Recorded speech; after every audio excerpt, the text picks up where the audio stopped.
औज़ुबिल्लाहिमिनश्शैतानिर्रजीम बिस्मिल्लाहिर्रहमानिर्रहीम। अस्सलाम वालेकुम प्यारे दोस्तों मैं हूं आतिफ मजीद। मैं इस वक्त मौजूद हूं एम.ए. इशलाक खान साहब के साथ। खान साहब ने बात की थी कि 8 अप्रैल का दिन, 8 का जो डिजिट है ये ख़तरनाक है, इसमें लड़ाई और झगड़े होते हैं। हमने देखा कि पाकिस्तान तहरीक इंसाफ वानी पीटे की बहनें अलीमा खान साहबा, उज़मा खान साहबा, तीसरी बहन, तीनों वहाँ गईं और जाके उन्होंने कोशिश की कि अडयाला जेल में मुलाकात की जाए। इमरान खान से मुलाकात नहीं हुई, जिसके बाद उन्होंने वहाँ धरना दिया। गो के आलिया हमज़ा फिर वो भी साथ थी। आलिया हमज़ा को पूरा पंजाब का मैंडेट दे दिया गया इमरान खान को जानब से। साहबजादा हमरजा भी थे। ओवरऑल गिरफ्तारियाँ हुई, बड़ा एक चलता रहा सिलसिलाकार। पुलिस ने पकड़ा, जाके दूर छोड़ दिया। फिर अलीमा खान साहबा और उज़मा खान साहबा कह रही कि हमने खान से मिलना है। फिर कहा गया कि अलीमा ना मिलें, बाकी बहनें दोनों मिल लें। एंड ऑफ द डे ये जायचों में खान साहब ने बताया था कि 8 का नंबर ख़तरनाक है, 8 में बड़ा कुछ होगा। सारा दिन हमने देखा जो कुछ होता रहा है, इस पर भी बात करेंगे। क्या अब पीटीआई की जो डील हो रही है, क्या पीटीआई को डील ऑफर की जा रही है? क्या इमरान खान डट गए हैं? होने क्या जा रहा है? जायचा क्या बता रहा है? खान साहब से पूछेंगे। अस्सलाम खान साहब, कैसे हैं आप? ठीक हैं?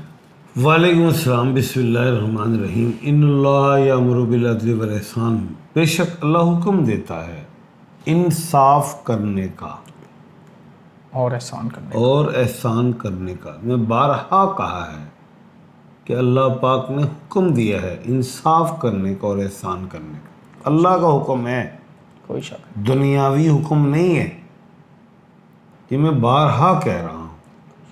और आप टल जाएं, फिर कह रहा हूँ ये अल्लाह का हुक्म है। हमने रोज़े क़यामत अल्लाह के आगे हाजिर होना है, फिर अल्लाह का इंसाफ शुरू होगा, हमारा नहीं होगा जी। खान साहब, 8 का हम हमेशा कहते हैं नंबर ख़तरनाक है। चाहे 8 के इलेक्शन की बात करें, 8 को इलेक्शन हुआ, धांधली हुई, फिर 8 को फिर ये मामला हो गया। अब 8 का जो मामला है, फिर वो 26 नवंबर वाला भी 8 ही बन रहा था डिजिट। अब यहाँ 8 अप्रैल, फिर 8 यानी कि आ गया। 9 को क्या होने जा रहा है? अब कुछ भी नहीं होगा। 9 में कुछ भी नहीं होगा, 10 में भी कुछ नहीं होगा, 11 में भी कुछ नहीं होगा।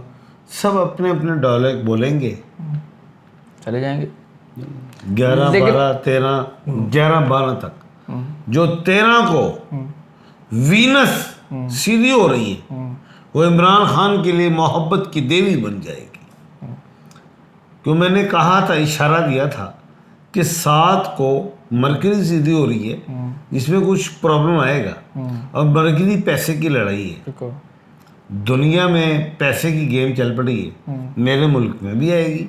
ऐसी तो बात नहीं, हम दुनिया से कट तो नहीं सकते। कोई शक नहीं। चलो हो गया, मेरी बहनों को पकड़ा फिर छोड़ दिया, बड़ा सारा दिन होता, लेकिन वो डटी रही हैं।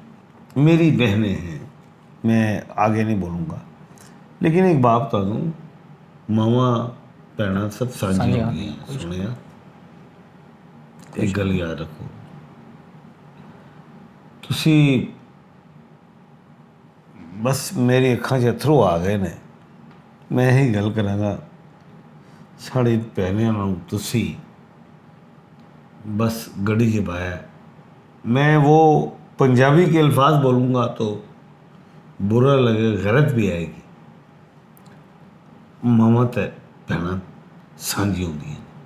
मरियम नवाज भी मेरी भैन है, आसा पट्टो मेरी धी है।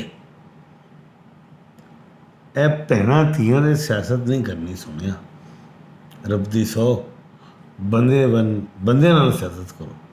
बस मैं यही बात कर रहा हूँ। कोई शक नहीं जी, इसमें तो कोई शक नहीं है जी। अल्लाह ताला सानिया फरमाए। खान साहब, मैं अगर बात करूं इमरान खान के जायचे की, अब 9 तारीख से जायचा इमरान खान का बाप ने निकाल लिया है। क्या यानी कि बता रहा है कौन सा हाउस कहाँ है, क्या पावर दे रहा है, क्या खामी है, क्या कोताही है, होने क्या जा रहा है? होना तो वही है जो अल्लाह पाक ने करना है। अब इमरान खान साहब का जायचे को अगर मैं देखूं, फर्स्ट हाउस में कुछ नज़र नहीं आ रहा, 12th हाउस में तो बहुत पावर है, 4th हाउस में तो इतनी बड़ी पावर है जो आप सोच भी नहीं सकते। और 10th हाउस में खान के हाउस में इतनी पावर है कि आप लाजवाब नहीं, जवाब देना शुरू कर देंगे। क्या कहे? जवाब देना शुरू हो जाएंगे। ये मैं सच बता रहा हूँ। अब चौथा क्या करेगा और 10वां घर क्या करेगा और कब करेगा? अभी 13 से पहले हुकूमत एग्रेसिव होगी, फ्रंट फुट पे आएगी, और 13 के बाद वो एग्रेसिव नहीं होगी, डाउन पे आएगी। क्योंकि 13 तारीख को वीनस सीधी होगी और खान की हमदर्दियाँ बढ़ जाएंगी। बात में साफ और सीधी कर रहा हूँ भाई, मैं हाथ जोड़ रहा हूँ, मुल्क पाकिस्तान का सोचे, अपनी ज़ात का ना सोचे, फ़र्दे फ़ाहिद के हवाले से ना सोचे, मैंने मुल्क पाकिस्तान के लिए सोचा। कोई शक अब वो फ़र्द वाहिद में चाहे मेरा वज़ीर आज़म हो, मेरा वज़ीर आला हो, ठीक है, सही, कोई भी हो, बिल्कुल सही है, बस समझ जाएं। बिल्कुल ठीक। अगर आपने 13 अप्रैल तक टीटो पार्टी की तो बाखुदा हम सच कहते हैं और हक कहते हैं और अल्लाह के हुक्म से कहते हैं, और मैं फिर एक और बड़ी बात करना नहीं चाह रहा, मैं सच कह रहा हूँ। आतिफ, अगर आपकी इजाज़त हो तो मैं कह दूँ? नहीं सर, रहने दे। फिर बब्बर शेर आसमानों से आ जाएंगे, अल्लाह ख्याल रखेगा। मैं कह रहा हूँ। फिर जिन और जिन्नात भी, मैं सच कह रहा हूँ, बहुत खामोश है। मैं सच कह रहा हूँ, मैं सच कह रहा हूँ, नहीं आपको मैं सच कह रहा हूँ। आतिफ मजीद, तुम्हें इस बात का इल्म नहीं है, सब खफा हैं, जिन और इंस खफा हैं जो मुझे पैगाम आ रहे हैं। सच कह रहा हूँ, मुझे माफ़ी दे दें, मुझे मोहत दे दें, अल्लाह ने देनी है। अल्लाह ताला सबको अपने हिफ्ज़ मैं सच कह रहा अल्लाह ताला हूँ, हिफ्ज़ मान में रखे। मैं इतना बोझ नहीं उठा सकता। अगर बोझ उठाना होगा तो फिर क्या हुआ वो पता है आपको? कौमे आद और कौमे समूद ऐसे हो गई थी।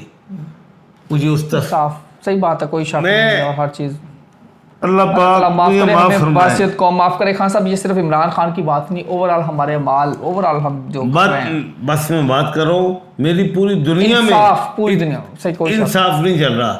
ये वो टाइम आ चुका है, मुझे जाने दें बस। अल्लाह खैर मैं ये कह रहा हूँ, मुझे जाने दें, अल्लाह खैर रखे, मुझे जाने दें। क्या कह रहा हूँ मैं? अच्छा खान साहब, मैंने एक सवाल किया आपसे, मुझे जाने दें। क्या कहा है? अल्लाह ताला आपको अपने हिफ्ज़ मान में रखे, मुझे जाने दें। दे। बोझ बढ़ गया, खान साहब आज थोड़ा सा करप्शन बढ़ गई, सेंटी हो गए हैं, सही बात है, कोई शक नहीं। हर चीज़ हर जगह पे मुझे कोई अपना नहीं मिल रहा। हर हाथ ने सफ़ेद दस्ताने पहने हुए हैं, कोई शक नहीं। मैं क्या करूं? मुझे अपना नहीं मिल रहा। मैं साफ कह रहा हूं, मुझे माफ़ कर दे, अल्लाह ताला माफ़ खैर कर रखे, दे। इसमें कोई शक नहीं। सारे सबके यही जज्बात है खान साहब, जो आपके जज्बात है। ये सिर्फ पीटीआई या इमरान खान या नवाज शरीफ, मैं किसी को नहीं ये मानता। मुल्क को कौम का मसला है, यकीनी तौर पे दुनिया का मसला है। खान साहब, अब यहाँ ये लड़ाइयाँ चल रही हैं, वहीं दुनिया पे फिर अब जो डोनाल्ड ट्रंप ने एक सारा बर्पा किया हुआ है, जो एक मामला चल पड़ा है टैरिफ, अब 9 अप्रैल यानी कि शुरू हो चुकी, 9 अप्रैल से चीन पे 104% टैरिफ चला गया। तो चीन ने नहीं जवाब दिया, डटा रहा चीन, अब वो डबल कर दिया, 104% टैरिफ अब नाफज हो गया चीन। मैंने बेटा आपको आज से 1 महीना पहले बताया था कि ट्रायंगल बन रहा है, ट्रायंगल पिछले अमेरिका, रशिया और बिल्कुल अमेरिका, रशिया, चाइना, चाइना, ये ट्रायंगल है, इसमें ब्लॉक्स बनेंगे। अमेरिका के ब्लॉक्स में यूरोप चला जाएगा, रशिया के ब्लॉक के उसके हवाले से, और चाइना के ब्लॉक्स के हवाले से वो जो इसकी गिरदोनवा के लोग, जिसमें पाकिस्तान भी शामिल हो सकता है। लेकिन पाकिस्तान जो है, अल्लाह बेहतर करे। खैर, बात ये है कि ब्लॉक्स बन रहे हैं। कहने का मतलब ये है कि जो डोनाल्ड जे ट्रम्प साहब मेरे बड़े भाई, इसमें कोई मसला नहीं, उनका अपना एक माइंड है, जाहिर है वो इतने बड़े बिजनेसमैन हैं, टाइकून हैं, और वो इलेक्शन जीत के हैं। तमाम कंट्रीज के, ये मेरी आज की बात लिख लें, ये लिखें, चलें। क्लियर। मैं दुनिया की बात कर रहा हूँ। चाहे चाइना टैरिफ लगाए, चाहे रशिया लगाए, कोई भी लगाए। चाहे अमेरिका, बैलेंस हो ही जाएगा। जो आपने लड़ाई की उससे पहले का टैरिफ भी वही होगा, अगला टैरिफ भी होगा। अगर आप मल्टीपल कर लें सब चीज़ होगा, बेनिफिट्स बराबर वही होगा जो पहले था। जी अच्छा खान साहब, अगर मैं बात करूं तो मैं कुछ स्टडी कर रहा था, पता चला कि 1913 था वहाँ बड़ा मामला हुआ था। ये 2025 भी 1913 की तरह का साल होगा। 1913 में ये टैरिफ वाला मामला आया। अमेरिका टैरिफ से निकल के अमेरिका आ गया टैक्स। पहले टैरिफ का मामला था, फिर 1913 में टैक्स वाला मामला आ गया। अब थोड़ा और आगे चलूँ तो जो साल है 2025, 1968 की बात अगर करें तो चेकोस्लोवाकिया का मामला हुआ, सोवियत यूनियन ने हमला कर दिया। उसके बाद पेरिस में फसादात फैल पड़े। फिर अमेरिका वियतनाम जंग के बाद बड़ा सारा वहाँ अमेरिका के अंदर, ये अमेरिका के मैं जायचे की अगर बात करूँ, अमेरिका बड़ा क्राइसिस में आ गया। America, Vietnam, Paris, Czechoslovakia, Soviet union, दुनिया उस साल घूम गई और 1968 का बहुत बड़ा एक जवाल आ गया माशियत तौर पे। फिर इसी तरह 1989 वहाँ फिर यानी कि जाके चीन वाला मामला एक आ गया, वहाँ कत्लेआम यानी कि नियतमन हुई। फिर दीवार बर्लिन एक बहुत बड़ा वाक़या हुआ, इनहदाम उसका हुआ, सोवियत यूनियन का ख़ात्मा हुआ। ये अब 2025 जब मैं कंपैरिजन स्टडी कर रहा था तो उससे अंदाज़ा हुआ 1968 के बाद दुनिया बिल्कुल ऐसे शिफ्ट हो गई थी, और 89 के बाद जब सोवियत यूनियन टूटा फिर भी दुनिया का एकदम नक्शा उल्टा पुल्टा हो गया। 2025 भी ऐसा होने जा रहा है। 9 नंबर आप हमेशा 2025 को कह रहे हैं, क्या देख रहे हैं इसके बाद? मैं अपनी सोसाइटी का मालिक हूँ तो सफ़र सोसाइटी का एक अच्छा सिटीजन है, सही बात है। सोसाइटी की बात करो जहाँ मैं रह रहा हूँ, जो भी उठता है ना तो मैं अपने 10, 20, 50 बंदों को बैठा लेता हूँ। सही है। इसी तरह सोवियत यूनियन वाले लोग हैं, जो रशिया वाले उसको बैठा लेंगे, चाइना वाले अपने बंदों को बैठा लेंगे, रशिया वो जो है अमेरिका वाले वो अपनी उसको बिठा लेंगे, यूरोप को। ये ट्रायंगल हो रहा है। पहले आप 10, 20, 50 बंदों पे हुकूमत करते थे, अब 3 बंदों पे है, चाइना, रशिया और अमेरिका। ये बात आप तीनों की लड़ाई, हाँ सही है, तय कर लें। अब ये तीनों ही अपने तरीके से डील करेंगे। कोई थर्ड वर्ल्ड वार अभी नहीं होने जा रही। हर चीज़ अफ़ाम तफ़हीम से हल हो जाएगी। मैंने बारहा कहा था, आज से 20 साल पहले कहा था, आप मेरी फेसबुक पे चेक कर लें जाके, कि कॉन्टिनेंट्स की लड़ाइयाँ हो प्रोग्राम में कई दफ़ा 20 साल बाद पहले कहा था मैंने। और मेरी फेसबुक पे जाएँ जहाँ पे एम शाह खान है, बिल्कुल आपने कही। मैंने एक बात ये भी कही थी कि जो दूसरे कॉन्टिनेंट से इधर आता है, अब इस कॉन्टिनेंट के छोटे छोटे मुल्क एक्टिंग करते हैं, तो भाई अपने छोटे छोटे कॉन्टिनेंट्स, वो अपने ममालिक को अपने जो आबादी में पावर में ज़्यादा है, डेवलप कंट्री है, उसको पावर दे दे। आज वो वक्त आ गया कि अब जो बातचीत होगी डेवलपिंग कंट्री से होगी।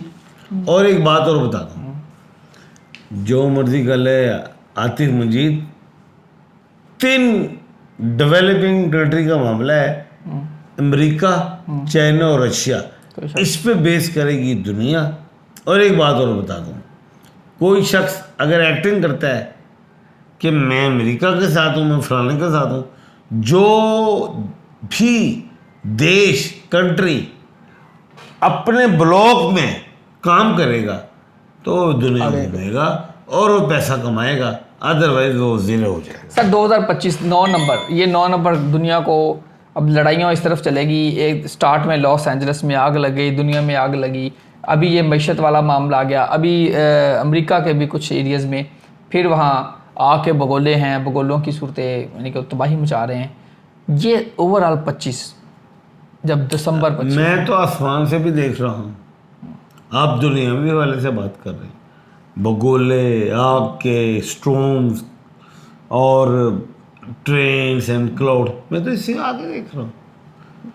एक बात और बताऊँ, इस साल 2025 में अमवात ज़्यादा होंगी, अल्लाह ताला रहम करे, अल्लाह ताला खैर। जिसमें जंगी हवाले से हो, जिसमें वबाई हवाले से हो, जिसमें किसी भी हवाले से अमवात ज़्यादा होंगी। एक बात और बता देता हूँ, थर्ड वर्ल्ड वार नहीं लगने जा रही पूरी दुनिया में। अल्लाह ताला से नहीं। ये एक खींचातानी का कह लें चलता रहेगा। कि एक मामला है कि मैं वड्डा वो वड्डा वो वड्डा, जिसकी पावर जिसकी जनता ज़्यादा है वो जीतेगा।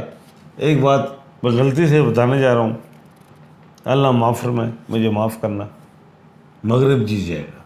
पैगाम क्या है? अल्लाह ताला खैर करे। पैगाम ये पूरी दुनिया के लोग अस्तगफिरुल्लाह पढ़ें। कोई शक और एक बात और बता दूँ, ये साल आसान साल नहीं। नहीं।